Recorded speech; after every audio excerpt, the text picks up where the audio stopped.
நேரம் காலை 6 மணி. இலங்கை ஒலிபரப்பு கூட்டுத்தாபனம் செய்திகள். செய்தி ஆசிரியர் MC நஜிமுதீன். வாசிப்பவர் சிவராஜா தக்கீஷன். முதலில் தலைப்புச் செய்திகள்.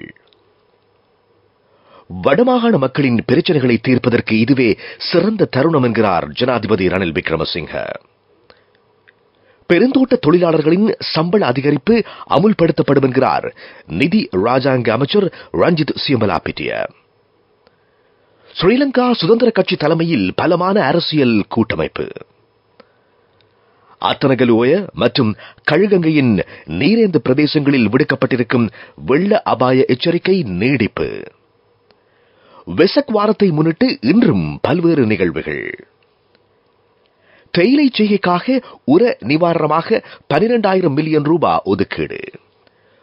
காசாவின் ரஃபா நகர் மீதான தாக்குதலை நிறுத்துமாறு சர்வதேச நீதிமன்றம் இஸ்ரேலுக்கு உத்தரவு. அவை தலைப்புச் செய்திகள். இனி விரிவான செய்திகள். யாழ் மாவட்டம் நீண்ட காலமாக அபிவிருத்தியின் பலனை அனுபவிக்கவில்லை என்றும் ஜனாதிபதி ரணில் விக்ரமசிங்க சுட்டிக்காட்டினார். இதன் காரணமாக இந்த மாவட்டத்தினை அபிவிருத்தி செய்வதற்கான சாத்தியம் உண்டு. யாழ் மக்களின் காணி பிரச்சினை உள்ளிட்ட சில பிரச்சனைகளை தீர்க்க முடிந்திருப்பதாகவும் அவர் கூறினார். நல்லிணக்கத்தினை கட்டியெழுப்புதல், காணாமல் போனோர் தொடர்பான விவகாரம், இழப்பீடுகள், உண்மை மற்றும் நல்லிணக்கம் தொடர்பாகவும் பல நடவடிக்கைகள் மேற்கொள்ள வேண்டியிருக்கிறது. இந்த பிரச்சனைகள் அனைத்தையும் தீர்க்க இதுவே சிறந்த நேரம் என்றும் ஜனாதிபதி தெரிவித்தார். உரிமைய வேலை திட்டத்தின் கீழ் யாழ் மாவட்டத்தின் 15 பிரதேச செயலக பிரிவுகளில் 1286 காணி உறுதிப்பத்திரங்கள் நேற்று வழங்கி வைக்கப்பட்டன. இந்த நிகழ்வில் பங்கு பெற்ற போது அவர் இந்த விடயத்தினை கூறினார். இதேவேளை முல்லைத்தீவு, கிளிநொச்சி, வவுனியா, மன்னார் மாவட்டங்களில் உரிமைய வேலை திட்டத்தின் ஊடாக 13,858 காணி உறுதிப்பத்திரங்களை எதிர்காலத்தில் வழங்குவதற்கும் தீர்மானிக்கப்பட்டுள்ளது. தெற்காசியாவிலேயே மக்களுக்கு இலவசமாக காணி உரிமை வழங்குகின்ற ஒரே நாடு இலங்கை என்று ஜனாதிபதி கூறினார். இதேவேளை வடமாகாணத்தில் சிறந்த சுகாதார சேவையினை உறுதி செய்வதற்காக யாழ்ப்பாணம் வைத்தியசாலை எதிர்காலத்தில் தேசிய வைத்தியசாலையாக தரம் உயர்த்தப்படும் என்று ஜனாதிபதி ரணில் விக்ரமசிங்க தெரிவித்துள்ளார். யாழ் பல்கலைக்கழக மருத்துவ பீடத்திற்கான மருத்துவ பயிற்சி மற்றும் ஆராய்ச்சி கட்டடத்தின் திறப்பு விழா நேற்று நடைபெற்றது. இதன்போதே ஜனாதிபதி இந்த விடயத்தினை குறிப்பிட்டார். இந்த மருத்துவ பயிற்சி மற்றும் ஆராய்ச்சி துறை கட்டடமானது 46 வருடங்களின் பின்னர் நிர்மாணிக்கப்பட்ட முதலாவது கட்டடமாகும். இதற்கு 942 மில்லியன் ரூபாய்கள் செலவிடப்பட்டது.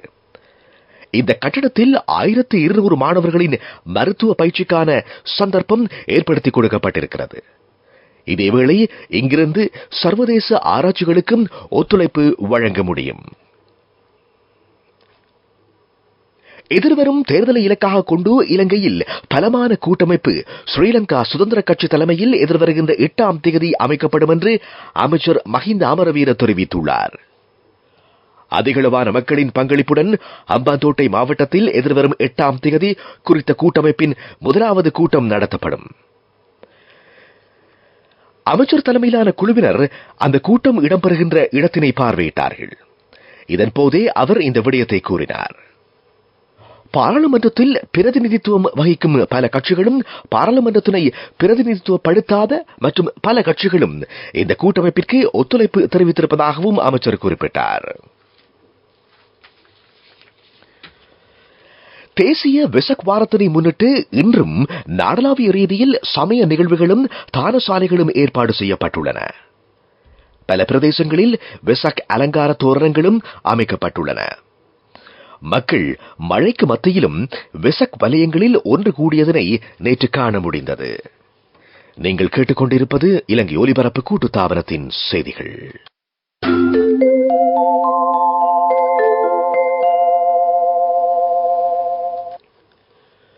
பிங்கிரிய தேர்தல் தொகுதியில் அபிவிருத்தி வேலை திட்டங்கள் சிலவற்றினை ஆரம்பிக்கும் நிகழ்வும் மற்றும் சில திட்டங்களை மக்கள் மயப்படுத்தும் வைபவமும் இன்றும் எதிர்வரும் திங்கட்கிழமையும் நடைபெறவுள்ளன.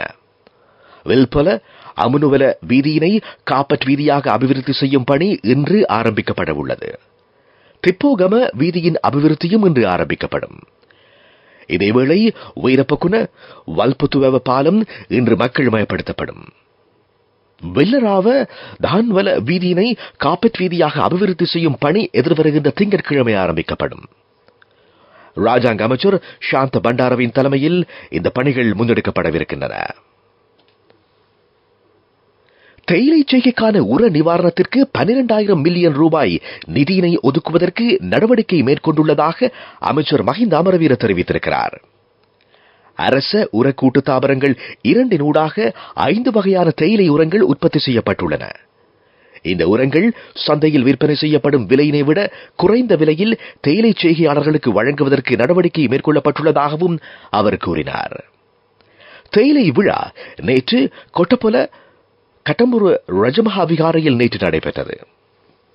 இதன்போது அமைச்சர் இந்த விடயத்தினை தெரிவித்தார். தோட்ட தொழிலாளர்களுக்கான சம்பள அதிகரிப்பினை அமுல்படுத்துவதாக நிதி ராஜாங்க அமைச்சர் ரஞ்சித் சியம்பலாபட்டிய தெரிவித்திருக்கிறார்.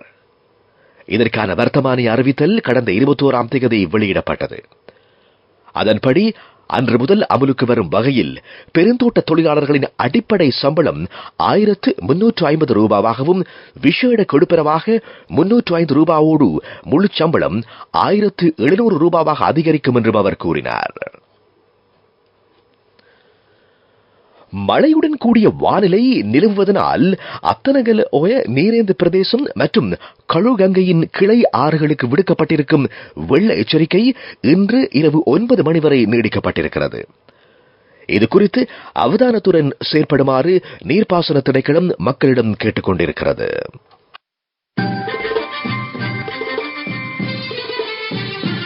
பிரதான செய்தி வழங்குவோர் ஒவ்வொரு வீட்டிலும் இருக்க வேண்டிய வீட்டு வைத்தியர் சித்தாலேப.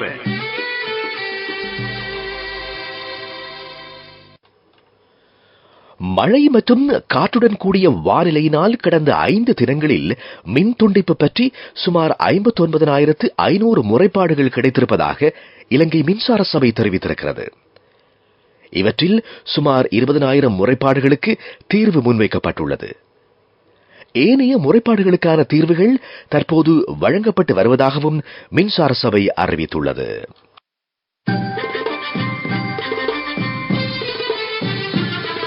பிரதான செய்தி வழங்கியோர் ஒவ்வொரு வீட்டிலும் இருக்க வேண்டிய வீட்டு வைத்தியர் சித்தாலேபன். உங்கள் கவனத்திற்கு அனுராதபுரம் மத்திய நுவர கம்பலாத்த பிரதேச செயலகத்திற்குட்பட்ட பகுதிகளில் தெங்கு செய்கையில் வெண்ணிற ஈயின் தாக்கம் அதிகரித்துள்ளது. இதனால் தெங்கு செய்கை பாதிக்கப்பட்டுள்ளதாக விவசாயிகள் கவலை தெரிவிக்கின்றனர். இதுகுறித்து சம்பந்தப்பட்டவர்கள் கவனம் செலுத்தி தெங்கு செய்கையில் பரவியிருக்கும் வெண்ணிற ஈயின் தாக்கத்தினை கட்டுப்படுத்துவதற்கு நடவடிக்கை மேற்கொள்ள வேண்டும் என்பது கோரிக்கையாகும். உலகச் செய்திகள்.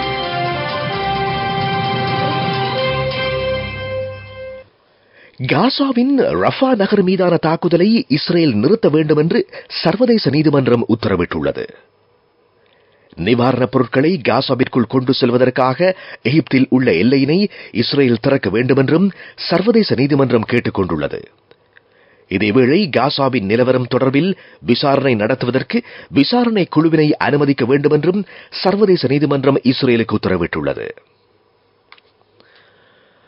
ரஷ்யா யுக்ரைன் மீது மேற்கொள்ளும் ஏவுகணைகளை தாக்கி அழிப்பதற்கு அமெரிக்காவும் நேட்டோ நாடுகளும் ஒத்துழைப்பு வழங்க வேண்டும் என்று யுக்ரைன் ஜனாதிபதி வலடிமிர் செலன்ஸ்கி கேட்டுக் கொண்டுள்ளார்.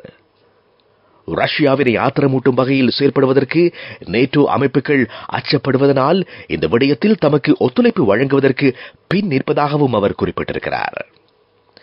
நியூயார்க் டைம்ஸ் பத்திரிகைக்கு வழங்கிய நேர்காணலின் போது யுக்ரைன் ஜனாதிபதி இந்த விடயத்தினை தெரிவித்துள்ளார்.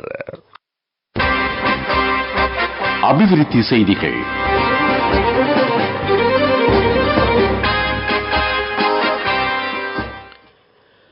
அனுராதபுரம் நாச்சியா தீவு அல் ஹிகம் அரபு கல்லூரியின் உட்கட்டமைப்பு வசதிகளை மேம்படுத்துவதற்கு நிதி ஒதுக்கீடு செய்யப்பட்டுள்ளது. இதன்படி கல்லூரியின் நுழைவாயில் முகப்பிற்கான அடிக்கல் நடுகின்ற நிகழ்வு நேற்று நடைபெற்றது. இதற்காக பாராளுமன்ற உறுப்பினர் இஷாக் ரஹ்மான் தனது பன்முகப்படுத்தப்பட்ட நிதியிலிருந்து 10 லட்சம் ரூபாய் நிதியினை ஒதுக்கியுள்ளார். விளையாட்டுச் செய்திகள். சுற்றுலா பாகிஸ்தான் கிரிக்கெட் அணிக்கும் இங்கிலாந்து அணிக்கும் இடையிலான இரண்டாவது T20 கிரிக்கெட் போட்டி இன்று நடைபெறவுள்ளது. பர்மிங்ஹாம் மைதானத்தில் இலங்கை நேரப்படி இரவு 7 மணிக்கு போட்டி ஆரம்பமாகும். சுற்றுலா பங்களாதேஷ் கிரிக்கெட் அணிக்கும் ஐக்கிய அமெரிக்க அணிக்கும் இடையிலான மூன்றாவது T20 கிரிக்கெட் போட்டி இன்று நடைபெறவுள்ளது. இலங்கை நேரப்படி இரவு 8:30 போட்டி ஆரம்பமாகும். இதேவேளை சுற்றுலா தென்னாப்பிரிக்க கிரிக்கெட் அணிக்கும் மேற்கிந்திய தீவுகள் கிரிக்கெட் அணிக்கும் இடையிலான இரண்டாவது T20 கிரிக்கெட் போட்டி நாளை நடைபெறும். கிங்ஸ்டன் மைதானத்தில் இலங்கை நேரப்படி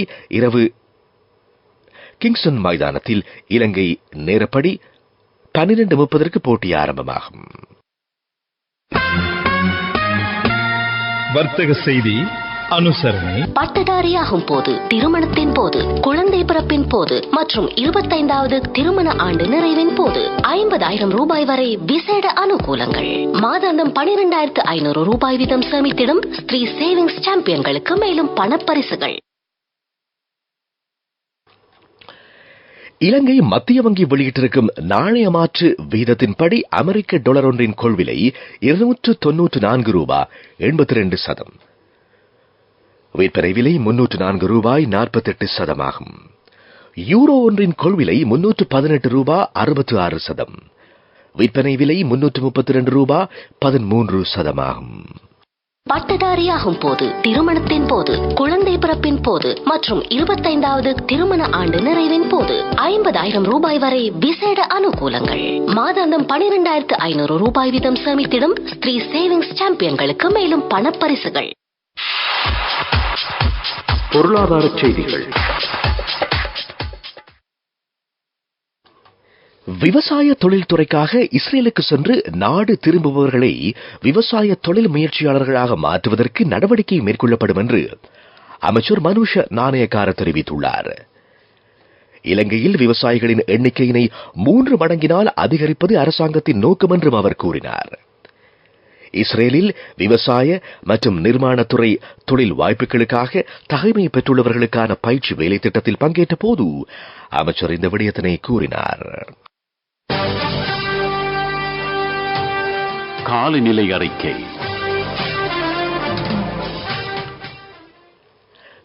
தென்மேல் பருவப்பெயர்ச்சி நிலை காரணமாக மழையும் காற்றும் தொடரும் என்று வளிமண்டலவியல் திணைக்களம் எதிர்வு கூறியிருக்கிறது. மேல் சப்ரகமுவ, மத்திய, வடமேல் தென் மாகாணங்களிலும் மன்னார் மாவட்டத்திலும் அடிக்கடி மழை பெய்யலாம். சபரகமுவ மாகாணத்தினதும் நுவரெலியா மாவட்டத்தினதும் சில இடங்களில் 100 மில்லிமீட்டர் மழை பெய்யக்கூடும். மேல் வடமேல் மாகாணங்களினதும் கண்டி, காலி, மாத்தறை மாவட்டங்களினதும் சில இடங்களில் 75 மில்லிமீட்டர் மழை வீழ்ச்சி பதிவாகக்கூடும். நாட்டின் ஏனைய பிரதேசங்களில் ஆங்காங்கே மழையோ இடியுடன் கூடிய மழையோ பெய்யலாம். மத்திய மலைநாட்டின் மேற்கு சாய்வு பகுதியிலும் வடக்கு, வடமத்திய, மேல், தென், வடமேல் மாகாணங்களிலும் திருகோணமலை மாவட்டத்திலும் காற்று அவ்வப்போது மணிக்கு 50 முதல் 60 கிலோமீட்டர் வேகத்தில் வீசக்கூடும். நாட்டின் ஏனைய பிரதேசங்களில் காற்று மணிக்கு 30 முதல் 40 கிலோமீட்டர் வேகத்தில் வீசலாம் என்று திணைக்களம் விடுத்திருக்கும் அறிக்கையில் குறிப்பிடப்பட்டிருக்கிறது. அது காலநிலை அறிக்கை. இனி மீண்டும் தலைப்புச் செய்திகள். வடமாகாண மக்களின் பிரச்சனைகளை தீர்ப்பதற்கு இதுவே சிறந்த தருணம் என்கிறார் ஜனாதிபதி ரணில் விக்ரமசிங்க. பெருந்தோட்ட தொழிலாளர்களின் சம்பள அதிகரிப்பு அமுல்படுத்தப்படும் என்கிறார் நிதி ராஜாங்க அமைச்சர் ரஞ்சித் சியமலாபிட்டிய. ஸ்ரீலங்கா சுதந்திர கட்சி தலைமையில் பலமான அரசியல் கூட்டமைப்பு. அத்தனகலோய மற்றும் கழுகங்கையின் நீரேந்த பிரதேசங்களில் விடுக்கப்பட்டிருக்கும் வெள்ள அபாய எச்சரிக்கை நீடிப்பு. வெசக் வாரத்தை முன்னிட்டு இன்றும் பல்வேறு நிகழ்வுகள். தேயிலை செய்கைக்காக உர நிவாரணமாக 12,000 மில்லியன் ரூபாய் ஒதுக்கீடு. காசாவின் ரஃபா நகர் மீதான தாக்குதலை நிறுத்துமாறு சர்வதேச நீதிமன்றம் இஸ்ரேலுக்கு உத்தரவு. இத்துடன் எமது காலை பிரதான செய்தி அறிக்கை முடிவடைகிறது. எமது அடுத்த பிரதான செய்தி அறிக்கை நண்பகல் 12:45 எதிர்பாருங்கள்.